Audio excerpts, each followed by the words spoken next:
White men have often had a sneaking suspicion that the American dream is a fiction. This is a snippet of Mediocre by Ijoma Oluo, The Dangerous Legacy of White Male America. I need to say for my comment section that obviously white women are a danger as well. We're just not talking about them in this exact argument. We're talking about the tip of the spear problem. There has always been a nagging discrepancy between the promise and the reality of white maleness. White men have often had the sneaking suspicion that the American dream is fiction. At the same time, white men have always feared the potential of losing that one great superiority, the better than. This is the same thing for cults. If all you have is better than women, better than people of color, no more, no less than that, why would you willingly give up the one prize you've never had to earn? And so these white men often end up clinging to a disturbing construct and blaming those with less power. Oh, I lost it. And so these white men often end up clinging to a disturbing contract and blaming those with less power for its shortcomings. This seems for some like a better option than questioning the promised reward ahead of them. After the wealthiest white men take their cut, there is never enough left for the average white man to have his crown. But we, as a society, continue to tell white men that their coronation is just around the corner.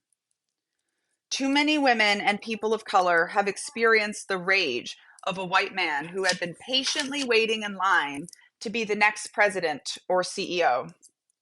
When he finally realizes that his turn may never come, he looks around to see who is to blame for taking his place.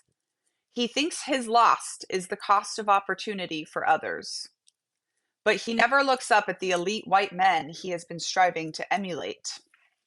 If we look under the feet of the white men to whom we grant so much power, we will see the masses crushed by their failures, including other white men. While we would like to believe otherwise, it is usually not the cream that rises to the top. Our society rewards behaviors that are actually disadvantageous to everyone. Studies have shown that the traits long considered signs of strong leadership, like overconfidence and aggression, are in reality disastrous in both business and politics, not to mention the personal toll this style of leadership takes on the individuals around those leaders. This is what studying organizational psychology is like, actually talking about these studies, and then all the white men going, but it can't be true! We are good leaders! These traits are broadly considered to be masculine, whereas characteristics often associated with weakness or lack of leadership, patience, accommodation, cooperation, are coded as feminine. This is a global phenomenon of counterproductive values that social scientists have long marveled over. Also, the most recent research on transformational leadership shows that women are the man who never listens, who doesn't prepare, who insists on getting his way. This is a man that most of us would not, when given friendlier options, like to work with, live with, or be friends with.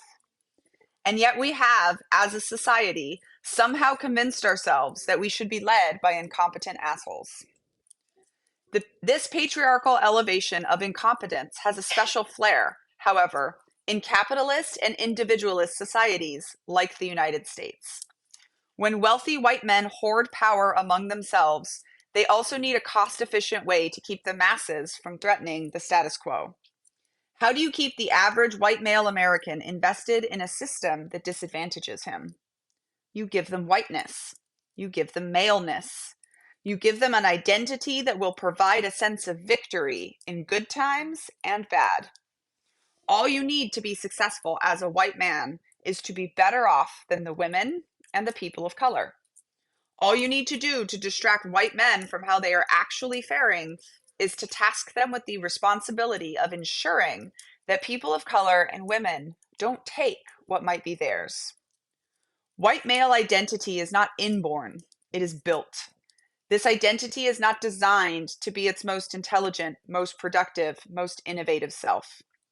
The aspirational image of white maleness is meant to be far less than that. Elite white men don't need actual competition from rising and striving average white men.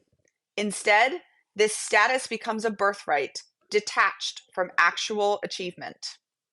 It is an identity that clings to mediocrity.